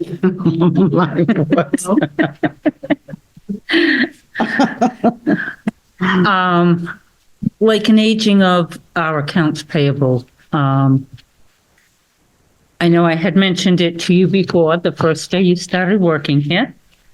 What's your question? So we have bills that need to be paid. So I'd like to know how old some of our bills are and if we're addressing them all. They've been addressed. And plus, don't forget, I have Markham, there's still a board. Okay. So that's basically who completed our budget, thank goodness. So they're still a board until June 30th. So are all our bills current now? As far as I know. We don't have anybody left to be paid? Oh, nice. I like that. I was very concerned about that because there was a point in time when there was no bill that was more than 30 days old. And it's nice to be able to go back to that point in time where we become the reputable district that we've always been, that we pay our bills and we take care of our vendors. So I'm very happy about that. So thank you. You want to come to the mic, Mr. Dale? So, might as well.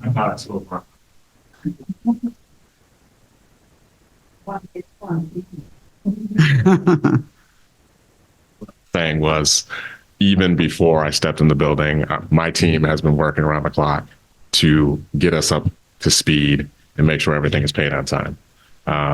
Since I've been here, there's been a lot of hard work put in to make sure that those things continue to happen. So that's where we're at right now. We want to continue that. We especially want to have good relationships with our vendors because we want them to be able to do the work for us when we want them to do the work for us. So. Anything else? All right, we're moving along to superintendent's update. Oh. Mr. Preet, my apologies. I wanted to feel like I'm rushing the meeting tonight, but Not a big deal. Good evening, everyone. First of all, I want to say thank you to everyone here, the superintendent, your cabinet. I mean, they have to hear me every monthly meeting not complain, but plead for their assistance and help. And there's no way that I can thank you enough for all that you and your cabinet has done. Thank you. So Lisa, as you know, had to leave early. I'm just going to do a quick report out, and then if you have any questions, I'll try to answer them to the best of my ability. So we have been meeting every Tuesday, probably for the past 2 to 3 months. We didn't meet today, and there was one other Tuesday we didn't meet. And most recently, I would say within the past month, the middle school teachers and principals have joined. It's now a joint committee, so it's now both high school and middle school, which it's been working out wonderful. I think that was a great idea that Lisa had to combine the two. So as you've been speaking about tonight, there is a site on Roosevelt Avenue. We didn't really set up the times yet. There was really no discussion regarding that. As you know, the advertisement for administration has been put out. We've been talking about creating a school-based committee. So each school will have their own committee for now, where there is a referral criteria, a referral process, and a return process. So we were thinking that if, once they go to the alternative learning program, it's not forever. You know, if they want to come back, that's something they can bring to the school-based committee. And then we did not decide yet who's going to be on that committee. So I don't have any details on that. We have been going through minor and major offenses and trying to think of some consequences for those major and minor offenses. Most recently, last Thursday or the Thursday before, there were about 5 of us that went to McCourt Middle School in Cumberland to look at their electronic pass system, because that was something that Mrs. Ramsey felt very strongly about. I'm not completely sold on it, but I wanted to go to hear the presentation. The principal there did an excellent presentation. She answered all of our questions. We met, then we brought all the information back to the Safe and Orderly Schools Committee. We reported out to them. It seems like the middle school teachers and principals are on board with it. There were some people at the high school who liked it, some who did not. So, I mean, for me to say I'm completely agree with it, I don't. The school that we looked at, there was maybe 450 students. I mean, my concern is our building is at the high schools are so large. We have so many students. I think it would be a good idea to pilot it at the middle school, since they're all on board with it, just to see how it works. It's a smaller population. That's just my thoughts. You know, I gave my thoughts to the committee when we met. I know we've got Dean Lancelotti and Heather Rodriguez is also on the committee. So they were there hearing my thoughts about it.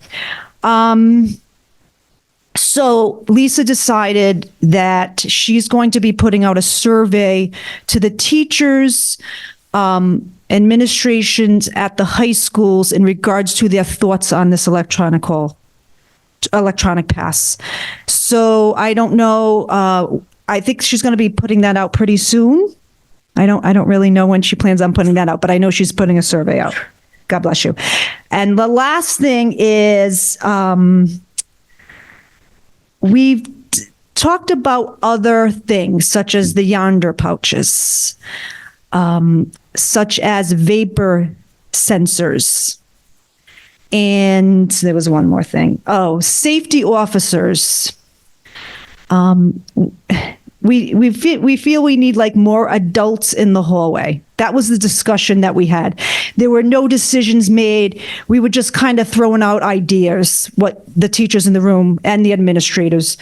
And you know, those were the 3 ideas: the Yonder pouches, the vape sensors, because there's a huge vaping problem at the high school. They talked a little bit about it at the middle school, but it was more so at the high school. And then the safety officers. And that's all I've got. Thank you, Ms. Dupree. Thank you. Anything for Ms. Dupree? I think it's, well, I'll just comment that since the Safe and Orderly Schools Committee has been meeting, I haven't received, I don't think, fight at Tolman, fight at Shea, pictures, videos, anything, where I was receiving those fairly regularly prior to so I think the committee is certainly making a difference. Thank you for taking an active leadership role in that committee. And Yeah, I mean, I'm very passionate about it. I mean, I've given, as well as the other teachers and the administrators, we give our heart and soul to our buildings. We love our students and we want what's best for them. In regards to your comment, I mean, it has been better to say everything has been solved. I mean, we still have fights, but it's not as numerous. Right. So the process is working. Yes, Right. for sure. I don't want people to think that everything is perfect, Right. but it's better. It's better for sure. Progress, not perfection. Yes, that's it. Thank you. Anything else? All right. Thank you. We'll go through, thank you, Mr. Preet. We'll go through budget transfers, work order summary, and enrollment report if anybody has anything.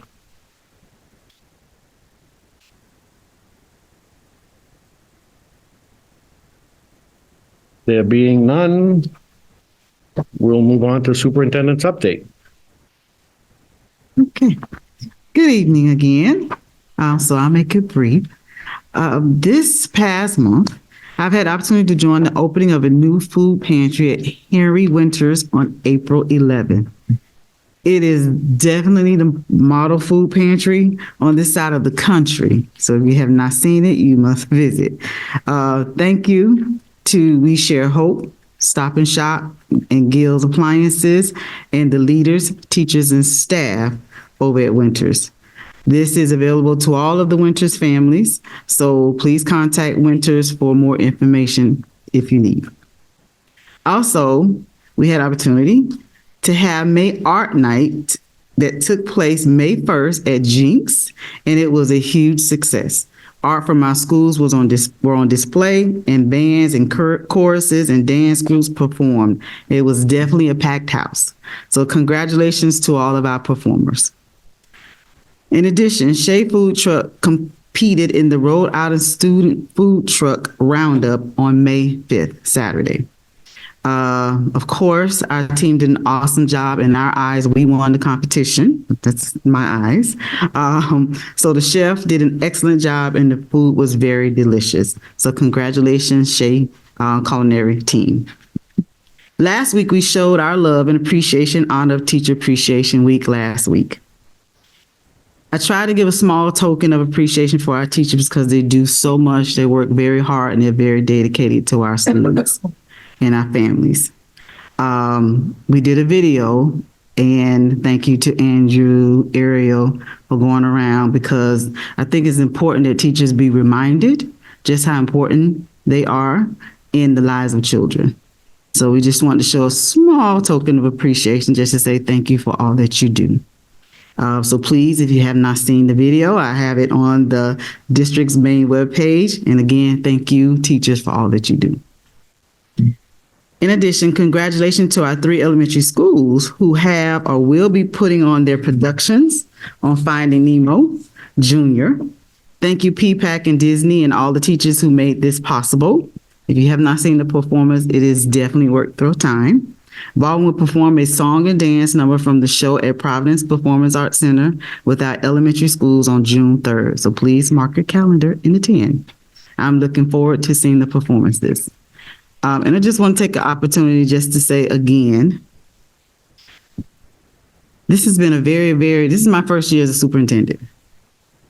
And I just want to say thank you to the people in the community, the families, the staff, especially my committee, for supporting me. Change is not easy. And one thing you will always know about Ms. Patricia Royal, I will always make decisions of what is best for students. That's first. And I always often say that I don't look like where I come from at all. So I can connect with my kids, I can connect with my families, and it's very emotional for me to talk, so I had a very rough childhood. If I can sit in this seat, any of my students can achieve their dreams and goals. Tonight was very moving for me because I saw our kids line up on this wall. We bicker and complain about the most minuscule things in our lives. And sometimes I think we need to remind ourselves, take some time and walk through the corridors of some of these hospitals. You will see just how grave these things that we're bickering about, just how important they are. These kids we saw today, that's why I do what I do. And that's why I'm going to continue to do what I do. They're worth everybody's time in this room, everyone that has a listening ear to my voice. What we do is important, and we cannot lose sight of why we are here. If these kids were not here, we would not have our jobs. I am a very transparent, open leader. I'm going to continue to be. Because what I saw tonight with our children, it is worth every struggle, every hard climb, every happy moment, every celebration. They are worth it. So I just want to thank everyone for what you do, and thank you for all your support. Thank you. Thank you, Superintendent Royal. All right, school committee updates. Ms. Fernandez, you get to follow that. I don't have any updates. Good night. Ms. Spinola. Actually, I didn't get on the video, so thank you very much to all our teachers. I really do appreciate everything that you do. I always have, I always will. On another note, I did go to the Henry Winters food pantry, and the food they have is amazing. They have fresh produce, they have frozen meats, they have vegetables stored in the freezer. It's amazing. They have a lot of stuff. Backpackers can still supplement that for them. So everybody knows I volunteer for the backpackers. So 31 weeks, 16,166 student bags, 100,000 pounds of food have gone out to the families in this city. And, you know, people say there's no need, you know, and there's a huge need. And that's a lot of the reason why I do what I do, whether it's sitting in this chair or whether it's volunteering at the Backpackers. It's what I do is because every child deserves more than what they have. And we're the people that can give it to them. So, and the teachers. So thank you. Thank you, Ms. Spinola. Mr. Shalal. Teachers, thank you very much for what you do for the district, for the community as a whole. I just want to take 1 second. One of our colleagues announced something in the paper. Ms. Doobie, thank you for all you have done. I've only served with you, I will only get 2 years with you, but your leadership, your style, your leadership style with amongst us has been something that I've actually tried to mirror. You have a very, to piggyback on what the superintendent says, we bicker about a lot of stuff, and you sometimes bring us together with the way you present an issue. We have another couple of months together, so I'm very happy to hear that, but I want to thank you very much for your leadership. Anyone that puts their name on a ballot, whether you win or lose, I have the utmost respect for you. For anyone that wins, we should get our heads checked, but I thank you so much for what you've done for this district for your last 10 years. So thank you very much, Deputy Chair, Chairwoman, and every other hat that you've worn sitting there. So thank you. That's all I have, Chair. Ms. Grant. I also would like to, thank the teachers, the nurse teachers. Teacher Appreciation Week also runs the same week as Nurses Week. We do appreciate everything you guys all do. It's definitely not easy work.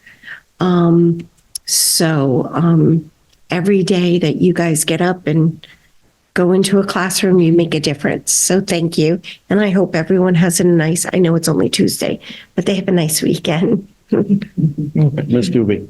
Well, thank you, Mr. Shalal.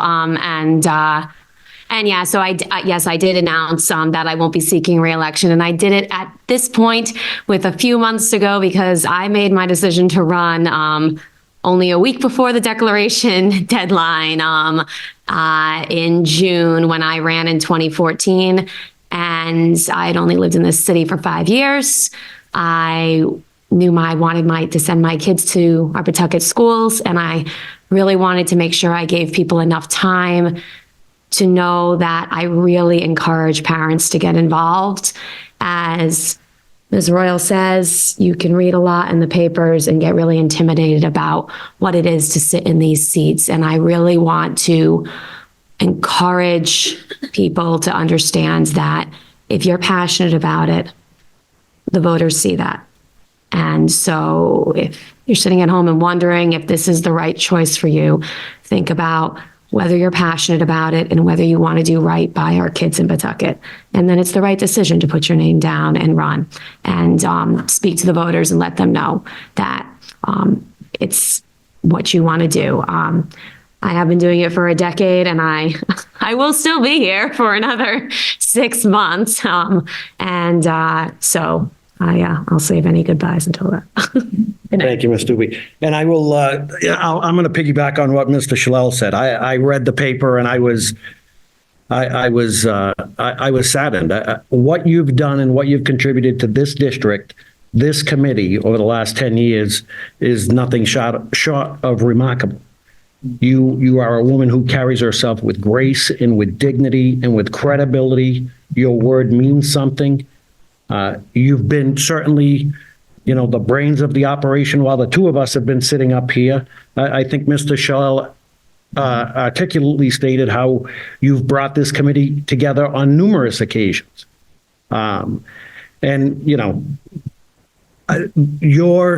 You're not seeking reelection is a loss to this district, is a loss to the city.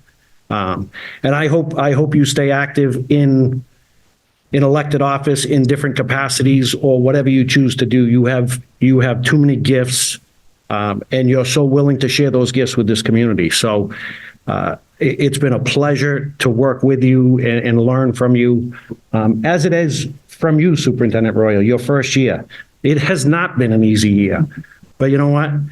You have the credibility, the integrity, and the strength that Ms. Doobie possesses. So I couldn't be luckier sitting here with these two strong women on both sides of me, carrying the weight, as it were. So thank you both. And with that, I would entertain a motion to adjourn. Second. Motion to adjourn by Ms. Spinolo, seconded by Ms. Grant. Any discussion? All those in favor? Aye. Opposed? Motion passes. Good night, everybody.